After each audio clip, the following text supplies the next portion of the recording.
Number 4, Marcus Greene. What's up, you guys? How y'all doing? So, the Diamond Head Classic for the University of Hawaii has hosted at the Christmas holiday season, has been concluded, the 2024 edition. And I will say that that was a really good Diamond Head Classic, even though Hawaii did not win it. I'm going to put up my banner here. Right there. UH basketball finishes third in 2024 Diamond Head Classic at 2-1. And I'll tell you this, the way that they played this year, they looked a lot better than how they did in 2023, where they took down Portland in round one, but did not find themselves repeating their performances against Georgia Tech and TCU. That was in 2023. This year, the Diamond Head Classic was a step under some of the talent that did make the trip there.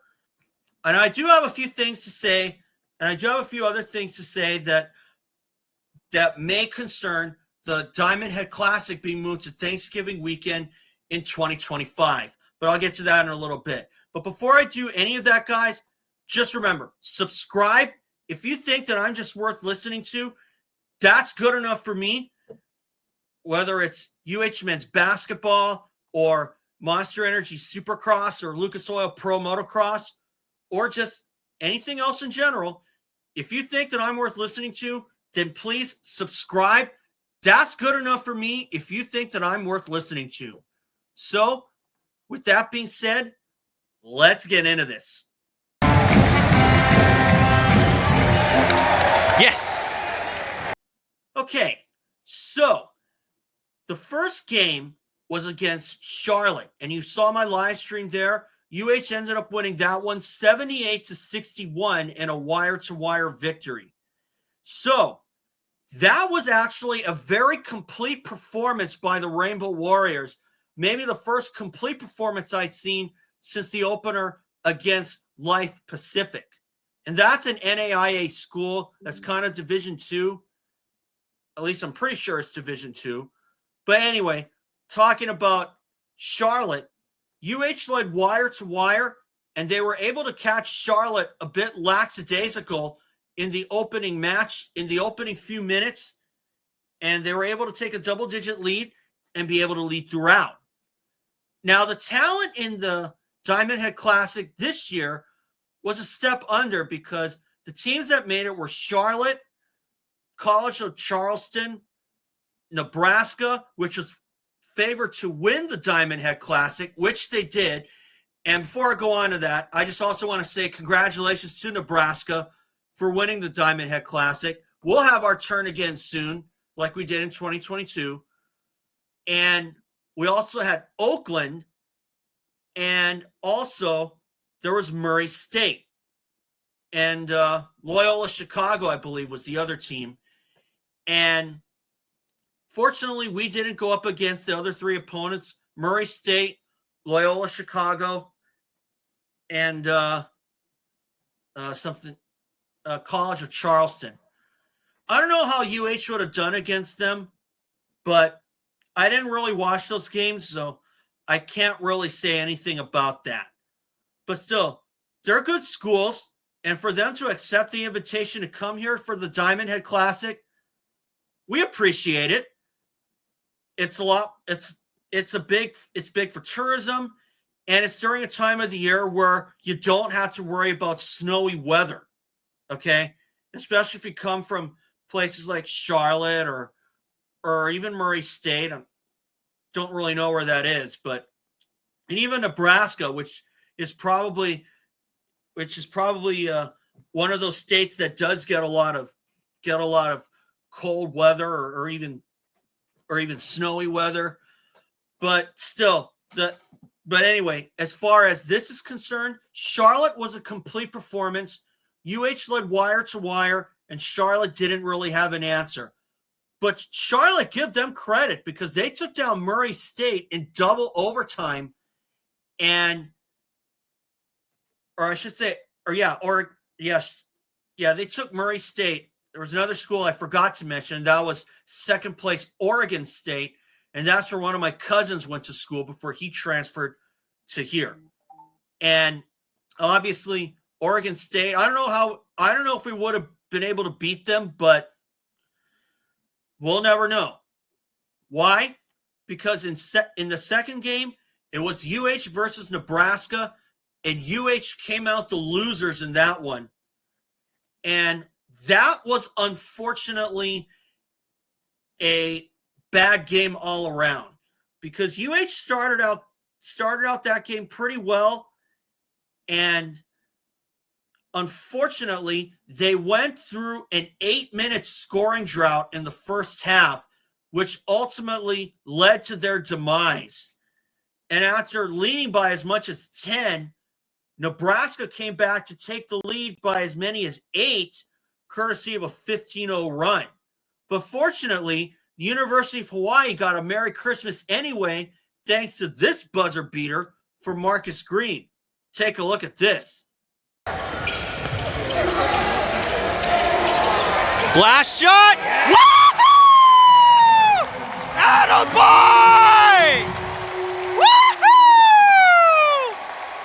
Yeah, somebody better get Javon McClanahan on the phone that Marcus Greene is starting to give him a run for his money. Because that was a great shot by Marcus Greene. He was pretty much the only guy who really did the most there, because Nebraska, they had 2 guys crack double digits, while on UH, the only guy who cracked double digits was Marcus Greene with only 11. And Nebraska had 2 guys break 20 and 30 points, because they combined for 53 points. And that unfortunately did UH in, and they just had no answer. But Oakland Golden Grizzlies, oh man, that was a battle for sure, because UH had to have some good performances. Gitas Nemecha had 1 point against Nebraska, and how does he do against Oakland? He leads the team with 25 points and 11 rebounds for a double-double. And I got to say, if there was a guy who really needed that kind of performance, it was Gitas himself. But another guy who really took the UH crowd by storm was rookie Aaron Hunkin-Clater, Wahiawa native, and he did really, really well. Now, although his numbers, 1 point and 4 assists, don't seem like a lot, what I saw from him in that Oakland game is proof positive that that's the kind of leadership that the University of Hawaii has been lacking. I mean, no talking bad on Cody Williams, because he's a good point guard. He was awarded a scholarship for his final 2 seasons.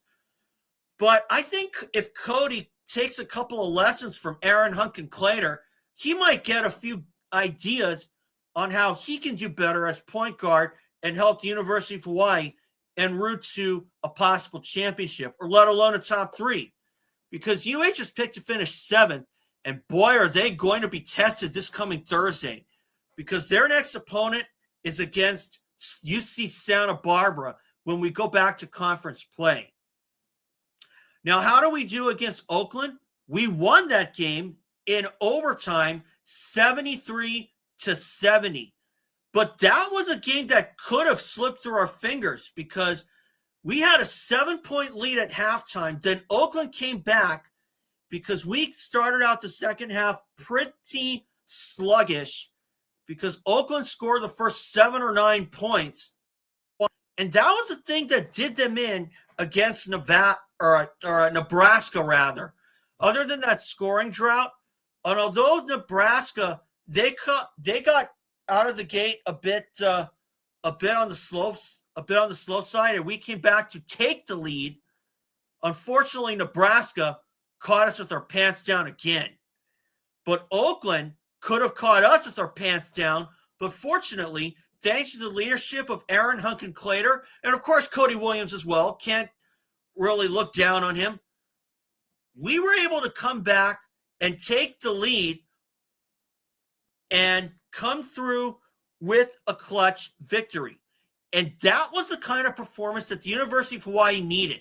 But if they were to win that game against Oakland, they really had to go through Malcolm Christie of Oakland Golden Grizzlies, because he had 24 that night, but he was 7 for 22 from three-point range. Yeah, 7 for 22, okay? And in this final sequence right here that you're seeing right now, that was a game where Malcolm Christie could have sent it to double overtime, but he missed the three-point shot. Isaiah Foltz got the rebound, but Gitas Nemeksha put up the game-winning block and sent Oakland home the losers. And props to Oakland, because that was the kind of game that some guys needed. Ryan Rapp had 12 points, and I talked about Gitas Nemeksha having 25 and 11. Tanner Christensen also did well. I believe he also had 11 rebounds there and 6 points to go along with it. And, of course, I also talked about Aaron Hunkin-Clater. And although his numbers don't mean much, don't look like much, what he did to lead the team to play the final 21 minutes when you count overtime as well, that's a big statement. And for UH to come out the winners of this against a team like Oakland, that is a little bit like the Grand Canyon game where we were down by 18 and we came back to within a point, but we couldn't capitalize on it, and Grand Canyon sent us home the losers. We needed this kind of game to go back to conference play much more prepared, because after the Grand Canyon loss, it looked like there was some hangover there, and UH kind of came into Long Beach State pretty much unprepared. Now that we're on the winning side of a team with this kind of spunk like Oakland, that's the kind of win that you need. And another guy who deserves props, Harry Ruliadev, because Ruliadev had 15, and that was good for Harry because his numbers as of late had been really kind of lethargic, not really noticeable. But against Oakland, his numbers were certainly noticeable. Take my word on it.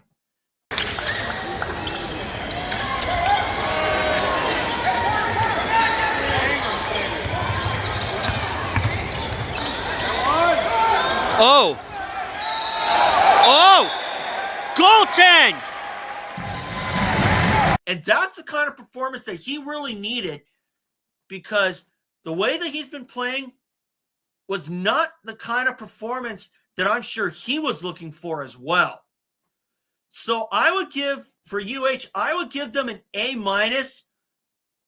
between an A- and a B+, just because they kind of let Nebraska slip through their fingers because of that scoring drought in 8 minutes. And Nebraska went on a 15-0 run during that scoring drought. And ultimately, UH could only play for third. So now the second thing, as you can see on my title, more on the DHC moving to November 2025.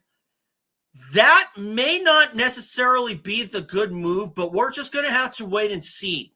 Because when the Diamond Head Classic took place during Christmas, on paper, that looked like the ideal time. Because for it to take place during Christmas, now obviously the only defect is that everybody likes to get together for Christmas and see loved ones and also catch up and also open presents as well if you're kids.